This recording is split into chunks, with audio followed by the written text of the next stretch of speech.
The rain didn't fall that night. It attacked.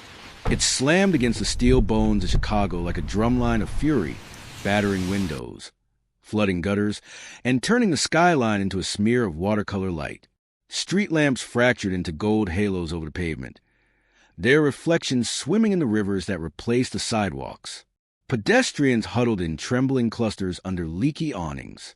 Horns cried out in frustration. Sewers belched. It felt less like a storm and more like the city itself was breaking down, purging something dark and unspoken. And right there, on the edge of it all, stood Aria Lane, soaked, silent, and absolutely lost. She hovered under the dull flicker of the awning outside Grayson's coffee house, her last paycheck crumpled in her fist like a dirty secret. Her apron, stained, wrinkled, and still faintly smelling of espresso, was clutched beneath her arm like a used rag. No farewell party. No thank you. No dignity.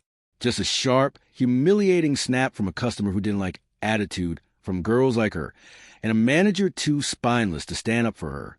Fired on the spot. No warning. No room to explain. Just a locked door and the echo of her footsteps in the alley. The soles of her off-brand sneakers squelched against the pavement, the cardboard inserts inside soaked through long ago. Her phone blinked a final, pitiful battery warning before collapsing into darkness in her palm. Dead, like her prospects, her pride, her sense of direction. She was invisible. Another broke. Wet girl in a too-big city that didn't care whether she drowned or disappeared. And that's when it happened. A car, sleek, black, and gleaming like oil under moonlight, slid to the curb with the quiet grace of a predator. It didn't idle. It didn't honk. It simply stopped, engine purring like a secret. Aria didn't pause to wonder. She didn't check the plates. Didn't think at all. She just reached out, yanked the back door open, and dropped inside. Warmth, leather, silence, the softest scent of cedar and mint. North Halstead and Wrightwood, she said, her voice rough but steady, like a match strike in storm. For a moment, nothing moved. Then she glanced up at the rearview mirror and froze. Staring back at her was a man, mid-30s, sharp jaw, eyes like steel cut from the skyline. He was handsome, but not in the delicate way of celebrities. No, this was precision, authority, money. He wasn't a cab driver, not even close. Lucas Vale didn't speak. He simply blinked, disoriented by the sudden appearance of his drowned girl in the back seat of his car. He was still wearing the suit he'd been slowly suffocating in since noon, a dark, bespoke armor from a day of meetings, decisions, and enemies. This car was his escape, his moving fortress. And now this. She hadn't screamed, hadn't asked for help, hadn't apologized. She just sat there, soaked to the bone, eyes locked forward, as if this was normal, expected, as if the world owed her one ride out of the hell it had made. Lucas tilted the mirror, studying her. Hair clung to her cheek in wet strands. Her chin lifted like a challenge. And despite her exhaustion, she radiated something dangerous and raw, like a violin string pulled too tight. He should have kicked her out, called security, laughed, but he didn't, because something in her quiet defiance struck him like thunder. So, with no word, no gesture, Lucas Vale did something utterly irrational. He drove. The silence inside the car wasn't just quiet. It was dense, the kind that pressed on your ears until even your own heartbeat sounded too loud. Outside, the world moved with a kind of moody inertia. Tires sliced through puddles, red lights shimmered across wet windshields, and storefronts flickered like low-burning stars. Inside, it was a different world altogether. No music, no chatter, just a low hum of climate control and the charged weight of two people not speaking. Aria didn't ask questions, didn't glance around. She sat with her arms folded tight against her chest, dripping water onto buttery leather seats like she belonged there anyway. She assumed the man in the driver's seat was just another chauffeur, buttoned up, stone-faced, quietly resentful, a silent, expensive ride through a city that never stayed still. Lucas should have corrected her, should have said something like, "Actually, I'm Lucas Vale, CO, tech mogul, Forbes cover." But he didn't, because in that moment, he didn't want to be the man whose every move was tracked, analyzed, and monetized. Not the one whose decisions ruined careers before breakfast and made shareholders cheer. He didn't want to be the phantom of Silicon Loop, the enigmatic tactician whose name alone moved markets. Tonight, he just wanted to be a man behind the wheel. Anonymous, unseen, free. "You always get into random cars?" he asked, finally breaking the silence, his voice low and dry like a late-night radio host daring you to call in. Aria turned her head slowly. There was a flicker of amusement in her tired eyes. "Only when they stop for me," she replied. Lucas laughed, a short, unguarded chuckle that surprised them both. It felt real. "Human. Rough night?" he ventured, still watching the road. She stared out the rain-spattered window, her voice coming flat and tired. "Rough decade." And just like that, something shifted. The tension loosened its grip. In the minutes that followed, their conversation unfolded like a cautious dance, measured, tentative, but sincere. Aria spoke in clipped tones at first, but the more she talked, the more the story spilled out. A younger brother with brittle bones and a hospital bill they couldn't afford, a mother who cleaned luxury hotels she'd never afford to stay in, a childhood dream of designing buildings that dissolved somewhere between eviction notices and night shifts. Lucas didn't interrupt, didn't offer hollow sympathy or easy fixes. He simply listened. He asked the kinds of questions people only asked when they weren't waiting for their turn to talk. And when she cracked a dry joke about one of her old teachers mistaking her blueprints for spaghetti art, he actually laughed, genuinely, and she smiled without thinking. She didn't know his name, didn't care, and that for Lucas was the strangest relief. For once, he wasn't being admired, feared, or faked for. He was just a guy in a suit listening to a soaked girl talk about survival. When they reached the destination, a sagging brownstone on a dim street, its porch light flickering like a dying bulb. Aria leaned down to grab her canvas bag and reached for a pocket with slow, clumsy fingers. "I've got cash," she said, already halfway through apologizing for it being mostly coins. Lucas reached out, gently stopping her hand. "It's on the house." She looked at him sharply, not offended, just suspicious. "You're definitely not a cab driver." A slow smile curled at the corner of his mouth. "And you're definitely not someone who should be standing in the rain." She hesitated, just for a moment, lips parting like she might say something more. But then she caught herself, nodded once, and stepped out into the night. He watched her go, watched her walk up the cracked steps, and disappear through the work door. Then he pulled away, tires hissing over rain-slick asphalt, the silence rushing back like a wave. And for the first time in longer than he could remember, Lucas Vale couldn't stop thinking about someone. Not a merger, not a scandal. Someone. 3 days later. Aria stood on the threshold of a glass and steel building that looked like it had been dropped into the city from a cleaner, richer planet. She had been contacted by the city's job placement program. Some new nonprofit was hiring a receptionist. Nova Foundation, they said, a tech-affiliated outreach group funded by one of the city's major firms. Aria didn't know the name, didn't care. All she heard was job, and that was enough. She'd spent the morning sewing a loose button on her one good blouse, patching a tear beneath her arm with a safety pin, and scrubbing the soles of her best sneakers until they passed for clean. Her hands trembled slightly as she clutched the train pole on the ride downtown, her reflection in the window reminding her she didn't belong in chrome towers or lobbies with water features. But she showed up anyway. The building was spotless. The lobby gleamed. Light streamed in from above, glinting off transparent glass panels and clean steel rails. Living walls of moss and succulents climbed from floor to ceiling, as if even the plants here knew how to impress. Minimalist furniture sat in tasteful silence. It felt like walking into a future she hadn't been invited to. A tall woman in heels with clipped vowels and impeccable eyeliner met her at the security desk. "Right this way, Mississippi Lane. Mr. Vale will see you now." That name landed like a jolt to the spine. Vale? Before she could speak, the assistant turned and opened a frosted door to a conference room. Aria's feet moved without her permission, heart thudding in her throat. And then he walked in. Same eyes, same jawline, same man. "You," she blurted, her voice too loud, her disbelief too naked to hide. Lucas Vale looked every bit the tech titan now. Sleek navy suit, tie undone just enough to be cool, not careless.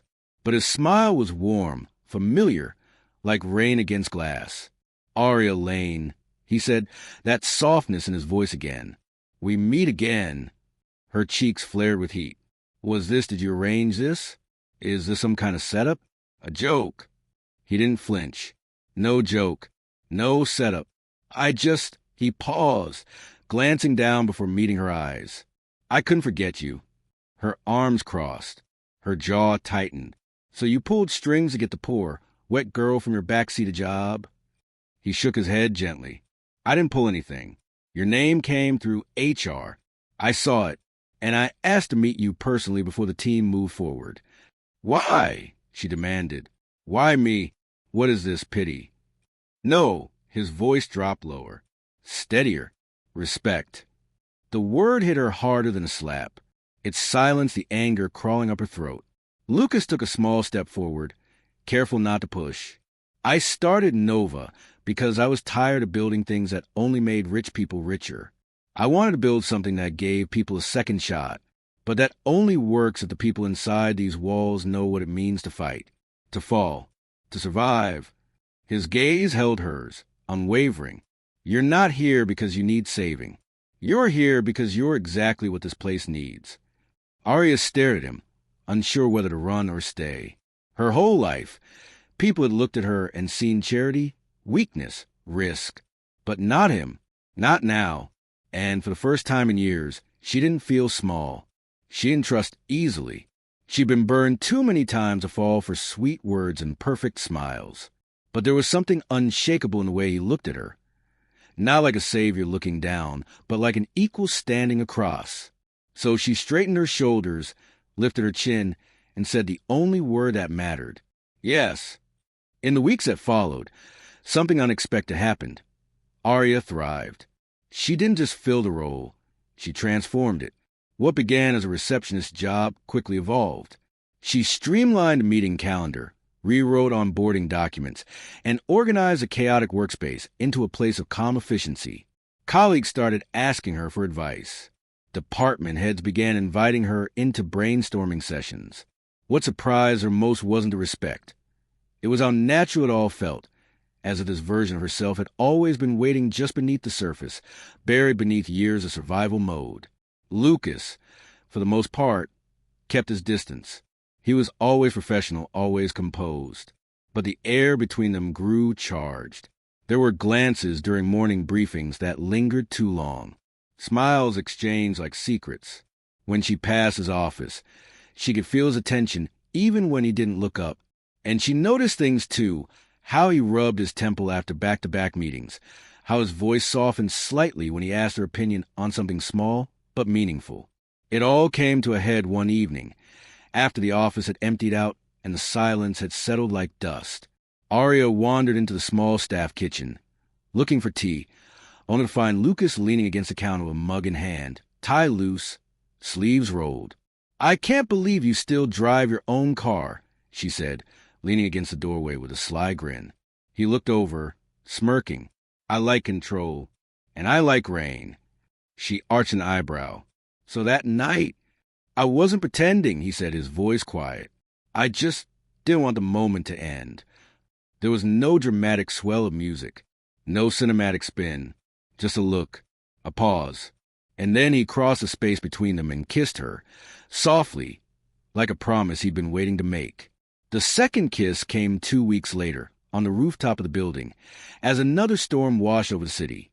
The wind tangled her hair. The rain clung to their skin. And for a moment, it felt like nothing else existed. Just two people daring the world to interrupt. But good things rarely last in a city addicted to scandal. One Monday morning, Aria stepped off the elevator and immediately sensed it. Something was wrong. Too many stairs. Too many whispers. The silence had turned sharp. She turned toward the glowing screens mounted on the lobby wall. There it was. CEO dating office janitor? Manipulation or misconduct? Her face. His. Frozen mid-laugh in a photo she didn't know had been taken. Her name dragged through digital mud. A cruel quote in bold italics. one she'd never said. And underneath it all, a storm of anonymous sources suggesting she was a gold digger, a climber, a plant. The blood drained from her face. She didn't hesitate. She stormed into Lucas's office, slamming the door behind her, fury radiating from every step. "You used me," she spat, her voice shaking, "to feel generous, to feel like the good guy." Lucas stood from his desk, eyes wide. "Aria, no, listen to me. I didn't leak that story. I would never do that to you." "Oh, come on," she snapped. "This just happens. My photo, my name, dragged all over the internet the minute I get too close to you." "I swear to you," he said, stepping toward her, his voice cracking under the weight of it. "I didn't know. I didn't authorize any of this. I've already called legal. PR's trying to shut it down." But she wasn't hearing it. Not anymore. "I should have never gotten in that car," she said bitterly, blinking fast, as if keeping the tears from falling might preserve some last shred of dignity. Lucas reached out instinctively, but stopped short. "You think I looked at you and saw charity?" His voice broke. "Aria, I saw you, the real you, and I fell in love with her." She flinched, her breath caught, but she shook her head.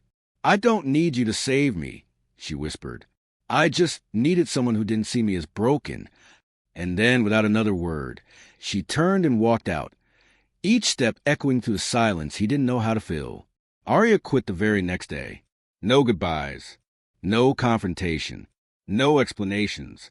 She cleared her desk before sunrise, left her badge at reception, and disappeared like a ghost slipping between the cracks of the city. She didn't answer calls, didn't reply to emails. She vanished with the same quiet resolve she'd arrived with. And Lucas, though he tried, didn't push. He searched, briefly, quietly, but in the end, he respected the silence she wrapped around herself like armor. She found work again, but on her own terms this time, tutoring children at a community shelter on the South Side. It didn't pay much, and the hours were long, but it was honest, and it mattered. She and her brother shared a single room in a transitional housing unit with chipped paint and paper-thin walls. But it was safe. It was theirs. And for the first time in years, her breath no longer felt borrowed. She was bruised, but not broken. And every morning, when she walked through that shelter door, books in hand and hope in her chest, she reclaimed a little more of herself. Lucas, meanwhile, turned his grief into motion. The media fallout had passed, but the damage was personal, quiet, lingering. He didn't speak about Aria to anyone, not his board, not his assistant, not even to himself, really, but in his actions, she was everywhere. He launched a scholarship fund for girls like her, fierce, forgotten, underestimated. He didn't put his name on it. No interviews, no photo ops, just quiet funding, quietly given. His empire kept growing, but some part of him had changed, softened, humbled. Weeks turned into months. Winter thawed. Spring bloomed. Summer scorched. And still she didn't call. Then, almost exactly 1 year later, on a night nearly identical to the one when it all began, the city was once again drowning in rain. Chicago shimmered through a curtain of water, headlights smeared into ghost trails, steam curling up from manhole covers, the air thick with memory. Lucas was driving, not a driver, not a security detail. He'd been working late again, and something in the storm pulled at him, some thread of unfinished history, tugging softly at the edge of his thoughts. His car glided through familiar intersections until, without even thinking, he found himself passing that corner, and there she was, leaning slightly under a street lamp, same old coat clinging to her shoulders, hair damp, eyes alive with the same quiet fire he'd never been able to forget. She stepped forward as if she'd been waiting, not for rescue, not for fate, but for this precise moment. She didn't hesitate. Not this time. The back door opened. She slid in beside him, calm and steady, as though no time had passed at all. "North Halstead and Wrightwood?" she asked, a knowing smile playing at the edges of her lips. Lucas's heart gave a quiet, stunned thud. His hands tightened on the wheel. "You remembered," he said, his voice barely above a whisper. Aria turned to him, eyes soft but unwavering. I never forgot. And this time, when the car pulled away from the curb, slicing through puddles and neon reflections, neither of them looked back. Neither of them wanted to get out. Not again. Not ever.